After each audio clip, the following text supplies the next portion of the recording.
I'll start and then where I'll reach will continue. So the most important self-leadership attribute. There's one thing I've come to believe is worth almost everything in a leader.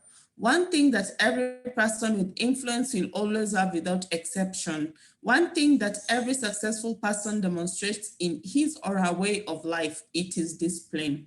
I believe in this attribute so much that I wrote a whole chapter about it in my previous book, Live Your Dream in 7 Days. After my secondary school, as I was waiting to join university, I briefly offered services as an untrained teacher in my previous secondary school. One day, during break time, as the teachers were chatting, I happened to be in deep discussion with the deputy head teacher about general school performance. We were looking at schools around and comparing their performance levels vis-a-vis discipline. One thing was apparent: the level of performance of an institution was directly proportional to the level of discipline. There was no exception to this rule. I think it still stands. It is true in any orchestra as well. They do as you do, not as you wish. Another interesting bit was this: whenever a school was doing poorly, in most cases, the parents would gang up to replace the head teacher. This by far impacted on the results. If a school was performing poorly, it meant that the pupils in the school were undisciplined, and that by extension, that meant the head teacher lacked discipline. Why? It is because people follow the leader. If you are the leader, then you must learn that people do not do as you say or as you wish, but rather as you do. In this case, you realize that as the head, your followers will always do as much as you do, if not much less. It is true. Later, when I had acquired ample leadership in my network marketing business, one of my mentors told me that if you're serious about your business, even your team will be serious. The most amazing revelation was, if you do wake up at 5:30, your team will wake up at 6:30 a.m. 5:30 a.m., your team will wake up at 6:30 a.m. This meant that my team will wake up an hour later. I have observed that, as strange as this might seem, it is nearly the truth. If a corporate CEO arrives late for work, people with whom he works will arrive late. The converse is true. Check any record of all the CEOs you might know, and they will confirm to you this. Kidito, continue from probably.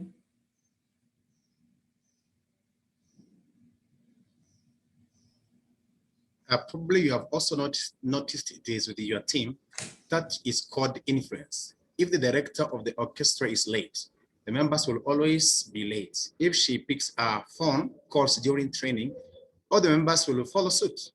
In any group, a leader will be the standard measure. If a leader says something that he or she does not do, no one will do it.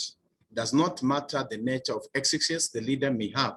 The concept of your people doing exactly as you do is what John Maxwell calls the law of the pitcher in his book titled 21 Irrefutable Laws of Leadership.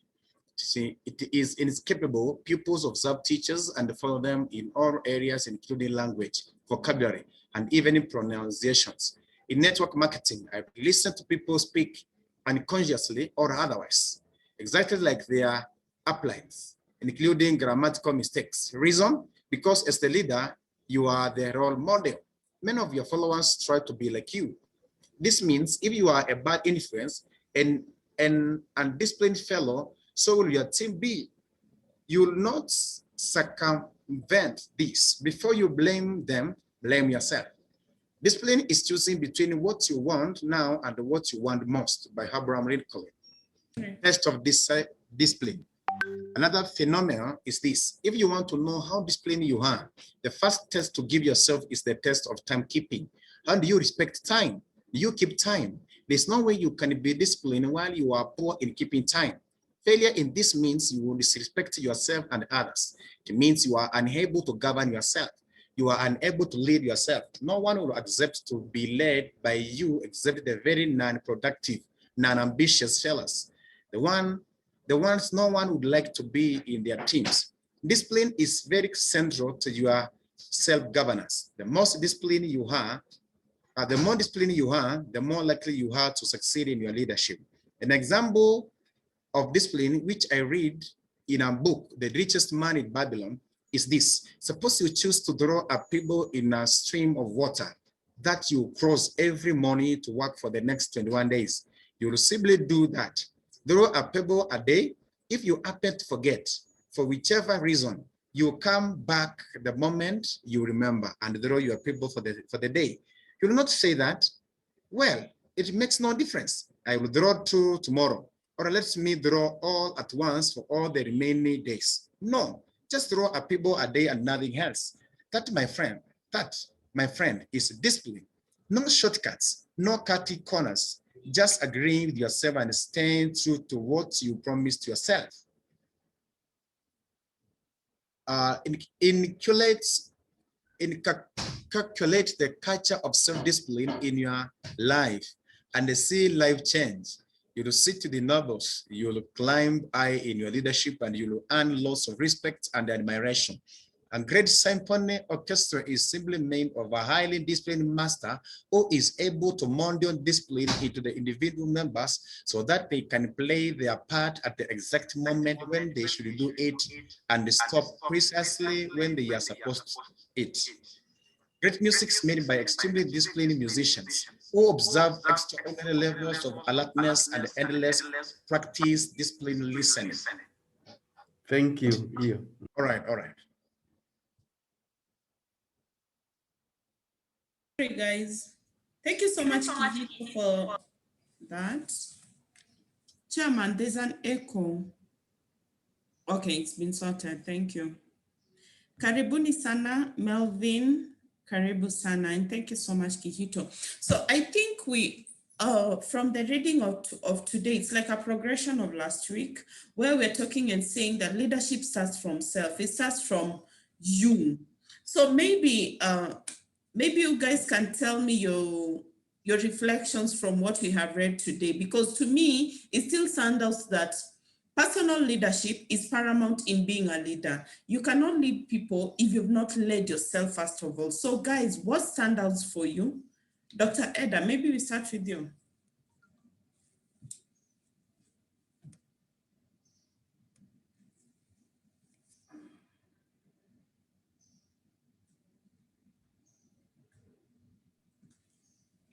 Yes, it's very true that leadership starts with the self.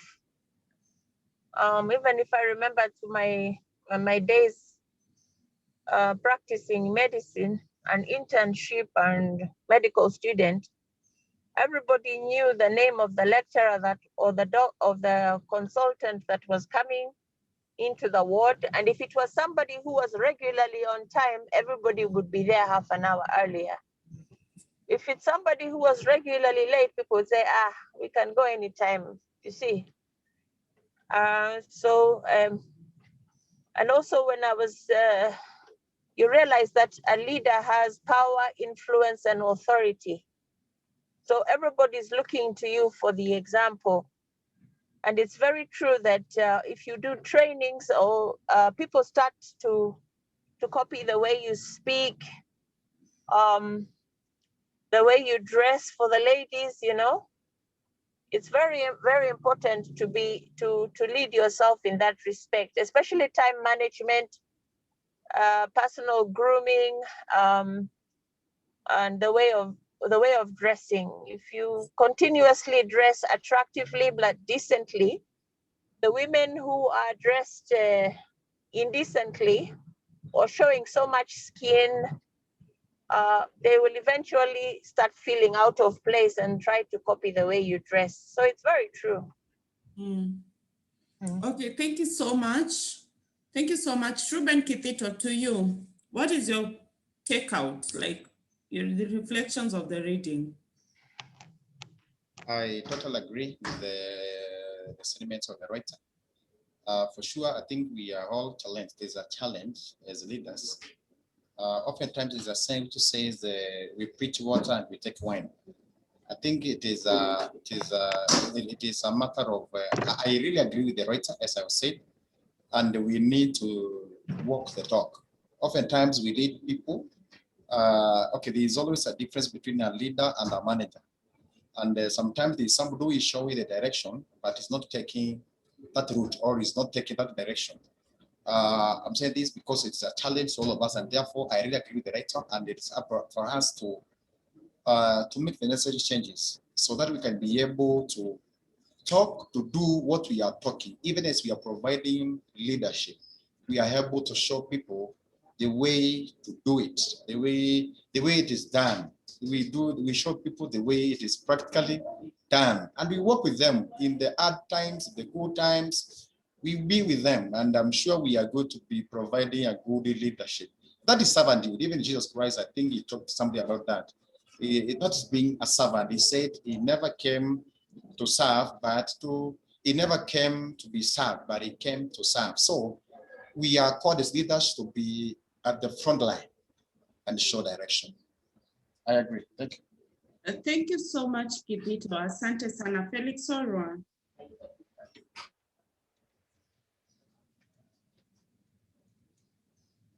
Felix, are you there? Okay, I don't know where he is. Japhet, to you.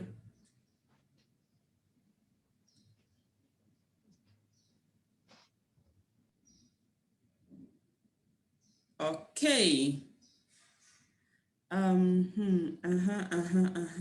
Melvin Lima, I am not so sure if you found when we have, I'm not sure if you joined us before we started. I think he's still logging in. Emily Wakasa. Okay. Okay, thank you. Maybe from the bit I have picked from today, as a leader, probably you're one leading transformation. So transformation is a process that must begin.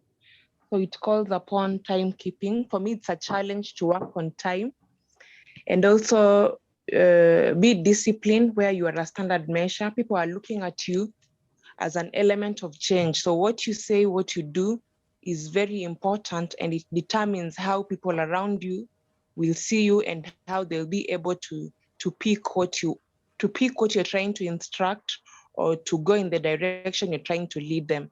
So the transformation must begin with me as a leader. So that's my take home. Very, very true. That is so true. The transformation has to begin with us as leaders. I mean, you can't lead someone if you're not leading yourself. You can't tell people to be neat if you yourself you're not neat. You just can't. You have to lead by example. Look at Jesus Christ himself. While washing his disciples' feet, he told them, and one of them was like, no, you cannot wash my feet. And what did he say? He said that you cannot lead if you're not a servant. So leaders are servants. Like leaders, we do the huge chunk of the job and then other people follow us. So if you're a lazy people, you're going to bring up a very lazy team.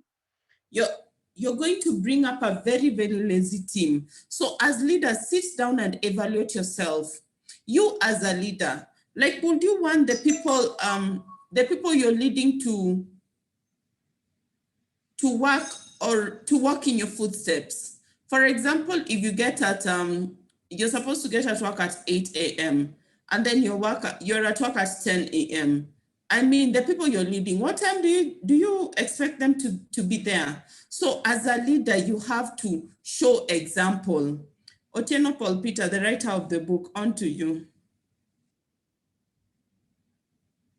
Thank you, moderator. Now, this is a very, very key subject, and as I said, it's the most important in any leadership, because somewhat people will always be as serious as you are if you are leading a team.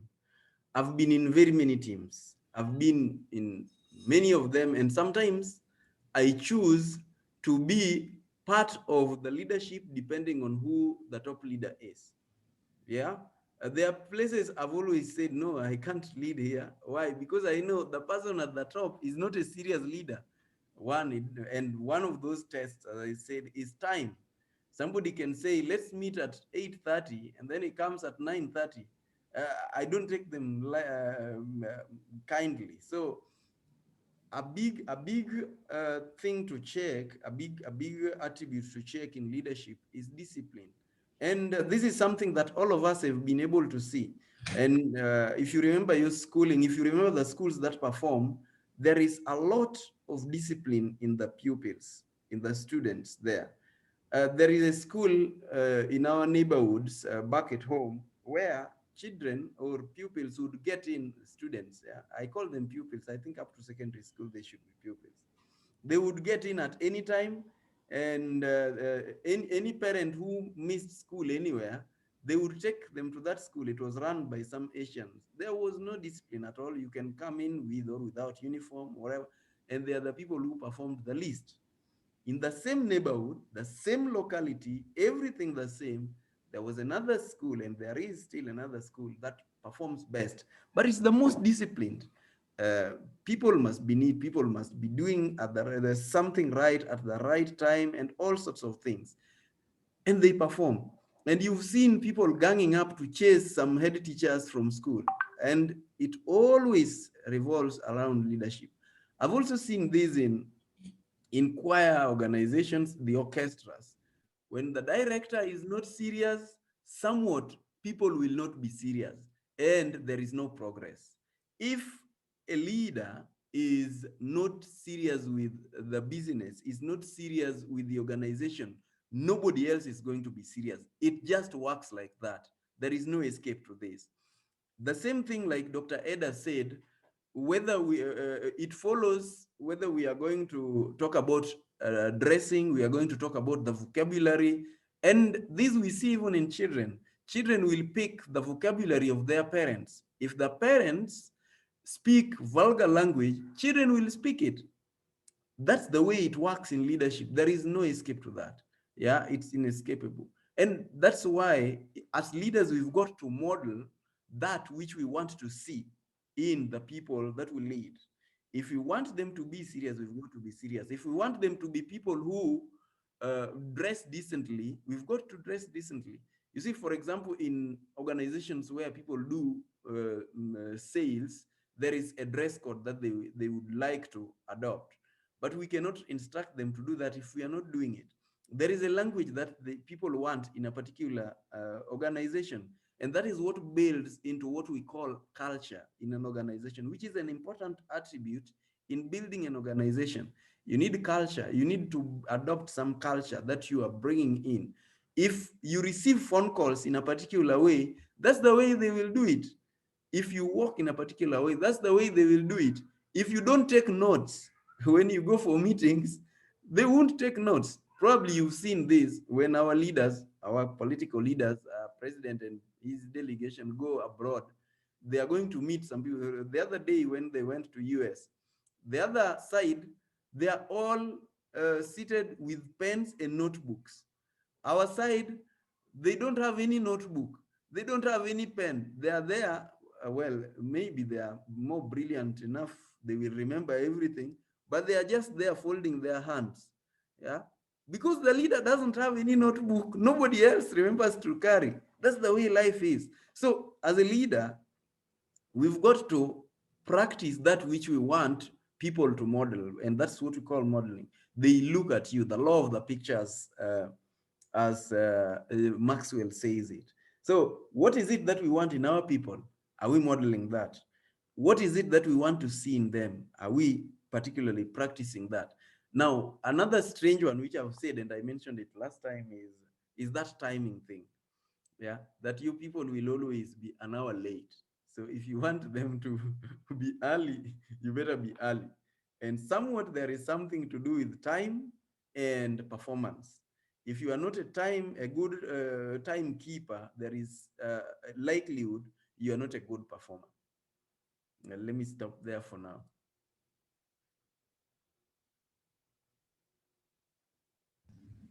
Sorry guys, thank you so much Otieno Paul Peter. Karibu sana Techno Pop to F. Welcome. So maybe Melvin Glimmer, I saw you were trying to speak, but then I requested OPP to speak. Kindly tell us your takeout.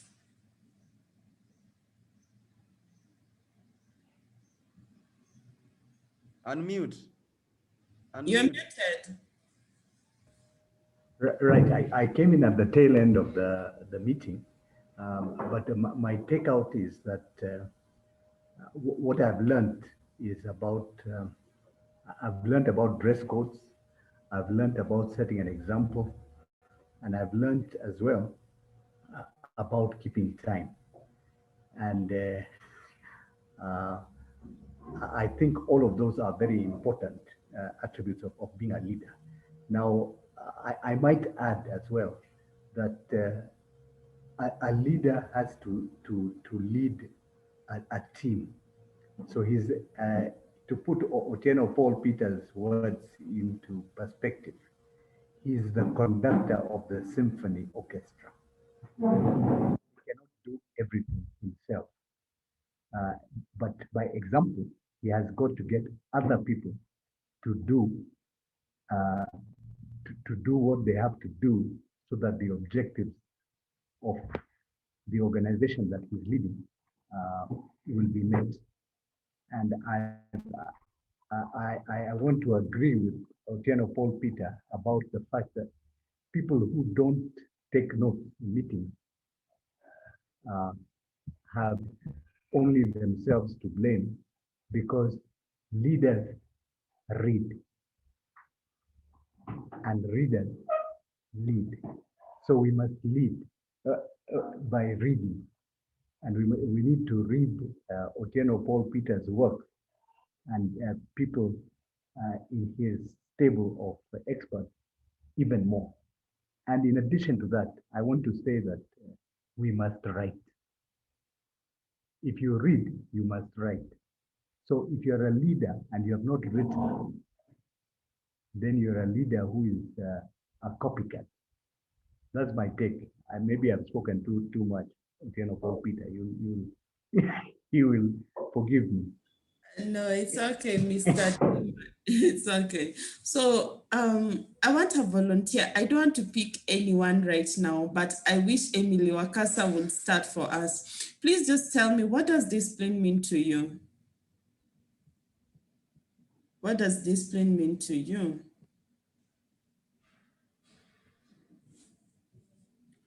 Okay, not so sure she is here, but Technopop to F. I know you joined us late, but I'm so sure like this is a personal question. It's nothing more to do with the book. But so what does discipline mean to you? Technopop 2F. Please tell us your name and just tell us what discipline means to you.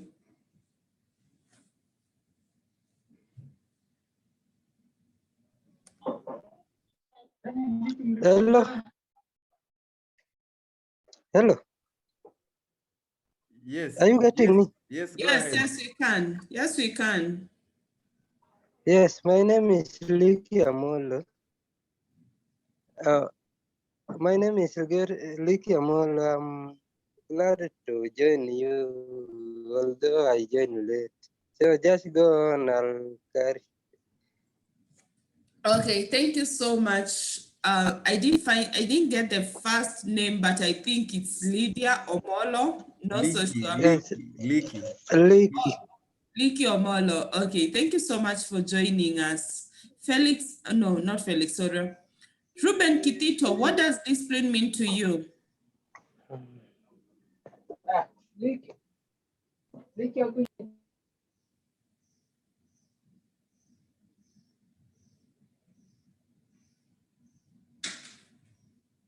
Kitito, what does discipline mean to you? Okay, Dr. Eda.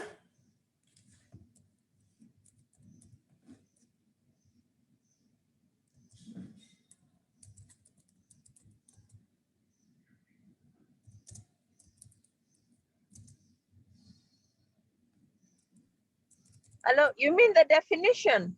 Yes, what does it mean to you? Like a personal definition, what does it mean to you? It means self-leadership. Self-leadership. I remember hearing long time ago that time management, it means actually self-management. And it didn't make sense to me at the time. I didn't understand what it meant. It was a long time ago. But actually, you cannot manage time if you cannot manage yourself. And time is the most important resource in the world. So if I'm disciplined with myself, then I'll wake up and I'll stick to my own timetable. Like Paul OPP said the other day, don't expect anybody to follow you if you can't even follow your own timetable. Yeah. Okay, thank you so much. Welcome, Ashley. Welcome, Wambui, and welcome, Brenda. Ashley, I'd really love to hear your voice. Kindly tell us, what does discipline mean to you?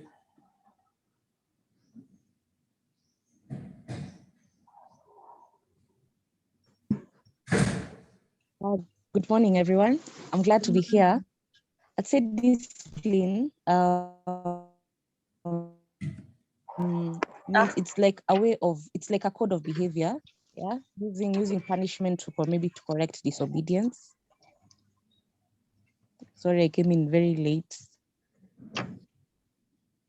It's okay. You came in anyway. 30. Okay, Brenda, we missed you. How are you? Please tell us what discipline means to you.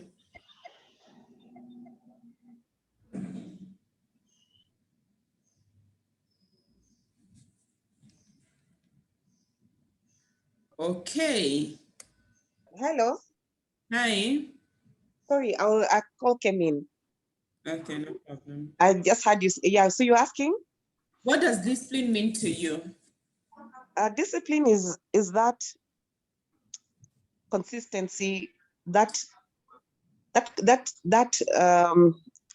attitude of to do it no matter what, even if it's raining and I need to run, I do it. It doesn't matter. That consistency, that doing it, doing the things that you're supposed to do, no matter what's happening around you. You know. So even if you're not feeling, you're not using feelings, you do what you need to do, no matter what. So if it's you're an athlete and you know running is you, whether it rains, shines, it's whatever it is, you go out there and you run. You wake up at that 4 a.m., whether you feel like waking up or not feel like waking up, whether it's raining, whether it's not raining, it's just doing consistently what you need to do. Yeah. Okay. Thank you so much. So this question I'll ask Chairman because he's been in the leadership thing for long. So Chairman, how has discipline affected your leadership? First of all, I'd like to acclaim Brenda.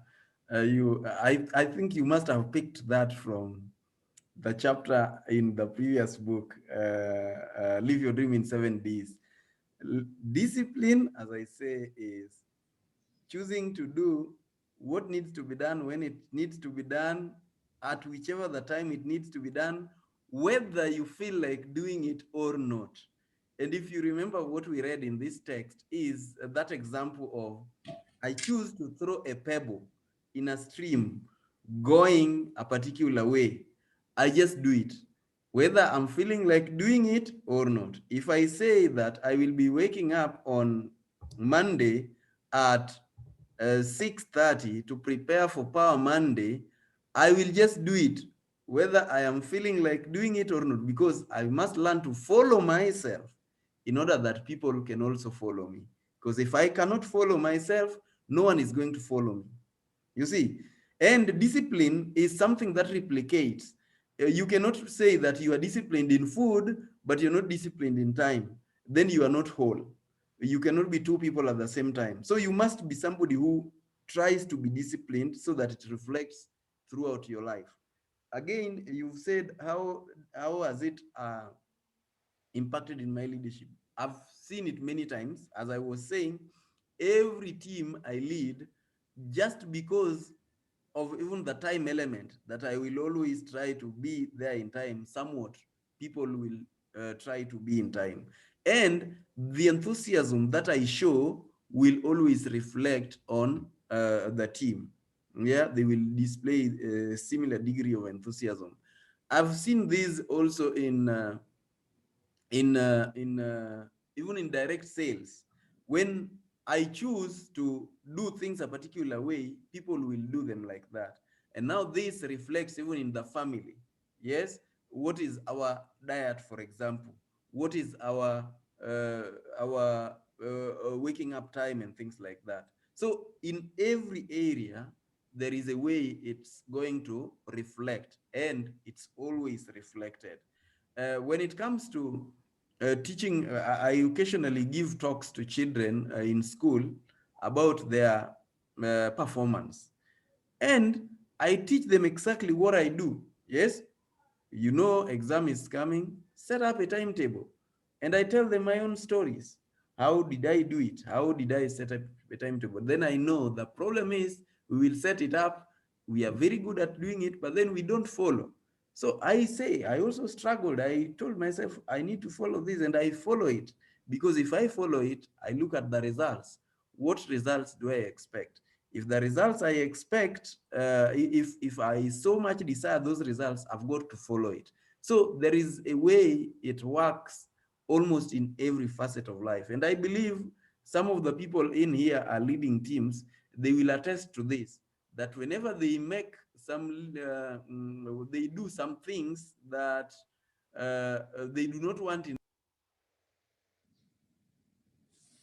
You're muted. Good. Whenever they do something that they do not expect their team to do, somewhat they will just continue doing them because they follow the leader. So a leader must be disciplined enough to follow exactly what has to be followed. If it is something that needs to be changed, let people debate it. Okay, do you think it will work better if we change it? Then they change it if need be. But if people say something, they better follow. That is leadership. If we commit to doing something, we better do it, because it also goes with our words. We say and we do it. And it doesn't matter whether we feel like or we don't feel like. Okay, thank you very much, OPP. I think when you say that as a leader, you will realize that you influence even the way people talk, you'll influence how the way people dress and everything. Sorry, let me sort out something. My laptop is running battery low.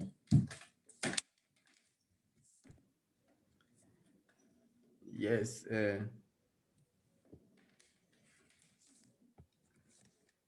Wamboi, would you like to contribute a thing? My friend Wamboi Gashaga. About leadership, discipline. No, I would just echo what the lady who spoke before you, what she said, because that is exactly what I would have said.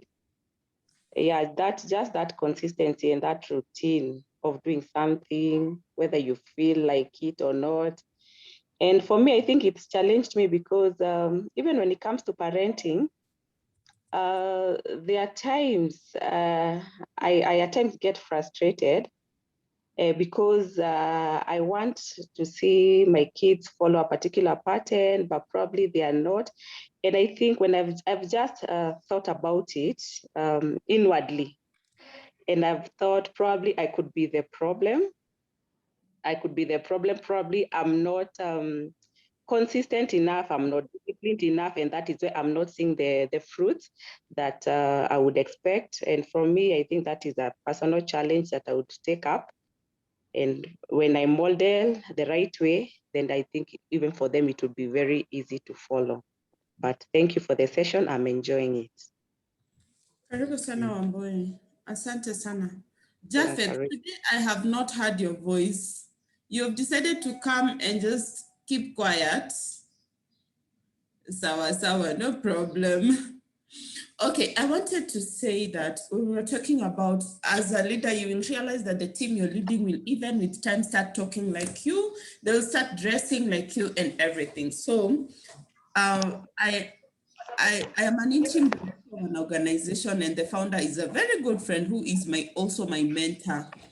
And the way we talk, even at times our facial expressions, it's like it's the same. So I can look at her and know this is what she wants to say. There's a time someone called the office and I picked the phone, and when I was talking, no, the person wanted to talk to the founder of the organization, but I'm the one who was in the office. So I'm talking to her and I'm telling her, I'm not the one, I'm not a catch, I'm not a catch. And she's like, no, it's a catch I'm talking to. Why? Because nowadays I speak like him, like everything, you know, she can send me somewhere and she knows what she was supposed to say is what I am going to say. So as leaders, let us be very, very careful how we carry ourselves, how we talk, how we, the time that we get to places, and then stick to what we have said. And as parents, there's a time I was talking to a friend of mine and I was telling her, you see, parents have this thing of telling their children, the younger ones, sana, I'll bring for you something when I come in the evening. Evening comes, they don't bring anything. Tomorrow, I'll bring for you something when I come in the evening. Evening comes, they don't bring anything. At the end of the day, you know, this child looks at you and they know, by the way, you just say what you're saying, but I know you won't bring it. And I know that you are not, you're not serious. At the end of the day, you just say it. You just say it. You just say it. So anything you say, do we think they're going to take us serious? They can't even take our leadership serious. Why? Because we do not stand by our word, because we are not even, we're not truthful. So these children will look at us and they're just thinking, you always say, but you don't do. You always say, but you don't do. So even in our homes, leave alone organizations and the marketplace and the churches and everywhere else, even in our homes, we have to lead by example. You get me?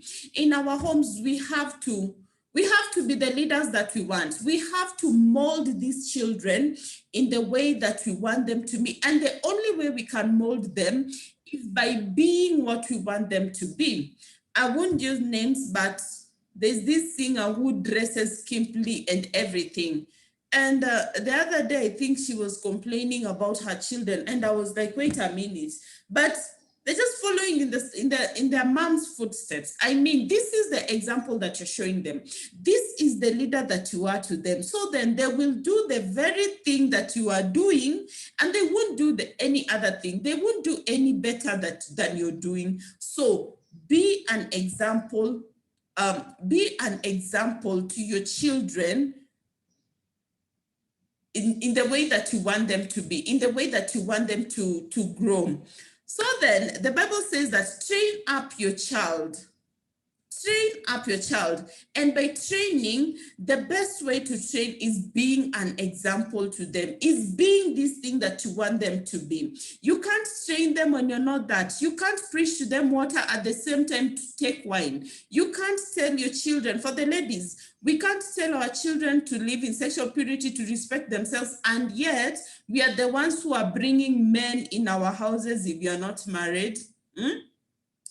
As men, you cannot tell your children not to take alcohol, to be responsible, and you yourself, you're not responsible. You have to be responsible for the children to be responsible. We have to carry ourselves in the way that we want them to carry themselves. So guys, even as we lead the marketplace, even as we lead organizations and everything, let us also lead our lives and let us also lead our families. So parting shot, Otieno Paul Peter, on to you. Thank you very much. And Wamboy, that was very good. In fact, most times you'll realize that parents, like Dr. Eda said, ladies can dress in a particular way, then they want their children to dress decently. In fact, if you are doing, you've seen this one with the young children. If the lady does a lot of even makeups, they also want makeups when they are very young. And that's the way they grow, because they think that is the way people do things. If you eat in a certain way, you like, for example, cakes and all these other things, you will not expect them to do anything different. So, and that's why there is no remote parenting. You cannot parent remotely. You are away, and then you expect your children to follow a particular way. That's the same way leadership is. You cannot lead when you are not there, because you must model. You must become the example that people want to see. If you are never there, somewhat your team will never there. They will never get time to attend. If you always have an excuse, in fact, I was taught, don't give any excuse, because somewhat people will pick that excuse and give it back to you. Yes, you give an excuse of jam, they will pick the same excuse and give it to you. So I was not, even if you met an excuse dropped somewhere, don't pick it, because you will be tempted to give it to somebody and they will give it back to you. So leadership is not a remote, you cannot do it from without. It's like driving, you cannot do it remotely. You must be present so that you can model what you want people to follow. And that's why we say whenever there is poor performance in a team, you don't blame the team, you blame the leader, because the leader should be able to see, should be able to model what they want. If a leader wants results, they should lead by giving results. I know there are leaders again in some corporate organizations who will always put pressure on the team and fire them. By the end of the day, these people do not have the enthusiasm to go and get the results. They just work under pressure and they will always be looking for an escape route. And that's why somewhat people will get in and get out, get in and get out. So a leader once demonstrated it as people get in like they are getting into a hole and they are always looking for an exit route. They are not there to stay. And you keep wondering, why are people not staying? No, they run away from the leader, not the company. They run away from the organization, not the company. And that's the way it should be. So in our leadership, we must lead by example. Then people will have the enthusiasm to follow exactly what we are doing. Or we must find a way to ensure that they become their best. And we are going to discuss that. And by the way, next week, we are going to start discussing on that important subject of branding, which is very key to each and every person. So the most important attribute in leadership is discipline. And by the way, leadership and success are one and the same thing. So in success, there is no success without discipline, whether it's success in exam, whether it's success in organization, getting profits, whether it's success in any organization, wherever it is, whether it's church, we've got to be people who are disciplined if we are going to lead people and model the type of persons we want in our people. Thank you, moderator. Thank you so much for that. So our parting shot for this week is, as a leader, people will do as you do, not as you wish. So when you just go home through the week, kindly just remember that people will do as you do, not as you wish. Thank you so much, guys, for joining us. Just remember that we start at 7:30 a.m. on the dot, and then we finish at 8:15. Sorry, we've eaten 1 minute of your time.